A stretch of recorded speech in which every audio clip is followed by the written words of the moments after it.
皆さんこんにちは、このビデオはですね、三重県で観光業に関わる方々に真珠について説明をしていただけるように、英語で簡単にですね一般の方に説明していただけるように、役立てていただくビデオです。これからですね真珠について大きくは3つのパート、養殖とですね歴史と品質について話をいたしますので、最後までご覧になってお役に立てれば幸いです。では始めたいと思います。Amanda, would you introduce yourself? Of course. My name is Amanda. I'm from London and I currently live in Kobe with my 2 children. You have been to Mie Prefecture before? I have never been there, but I would like to go one day. Okay. And would you introduce yourself? Sure. I'm Shweta. I'm originally from India, but I currently live in Kobe with my family here. So since your husband is in the pearl business, how much you deal with the pearl daily? Actually, not too much. Not too much? No, not too much. So my knowledge is really limited. And you are associated with tourism? Yes, yes. So I help the tourists when they come here. I tell them where to go, what to eat, where to stay, and basically a little off-beaten places from a local's point of view, and maybe you might not find them on the computer. Okay, that's great.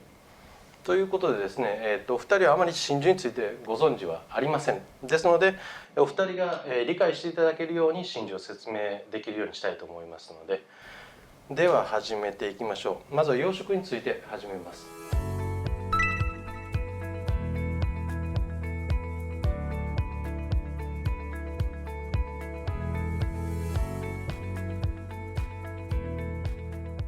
So how the pearls are made? You see the inside of the oyster is shiny. This is the pearl layers. So if the oysters, any oysters have this kind of shiny part, like this is Akoya oyster, this is the black lip oysters from the Tahiti, and this is the freshwater pearl oyster from China. And this is the salty pearl oyster from this is from Indonesia. So anyway, like all the pearl layer oysters have a potential to produce a pearl. So like how to cultivate a pearl is first we have to understand like the natural pearl is based on the luck. So based on the luck, we cannot go for the business. Actually, these for the I brought some. This could be a natural pearl. Like you have to kill 1,000 oysters to find out that small pieces. So like the Mikimoto starting the cultivation of the pearl because these was at that time really expensive. So he thought it's going to be a good business. Then you need 3 things to do the cultivation of the pearl. One is of course you need an oyster, right? And the second is a nucleus. You can call it a bead. So we implant this bead into the oyster and let them create the pearl. But you need one more thing. It's called a piece. It's a slice of the mantle tissue. Now, the oyster produces this shell. Means the tissues on this part are creating the shell. So if we take this tissue out of here and implant it to somewhere else, then we can make a spherical shape of the pearl.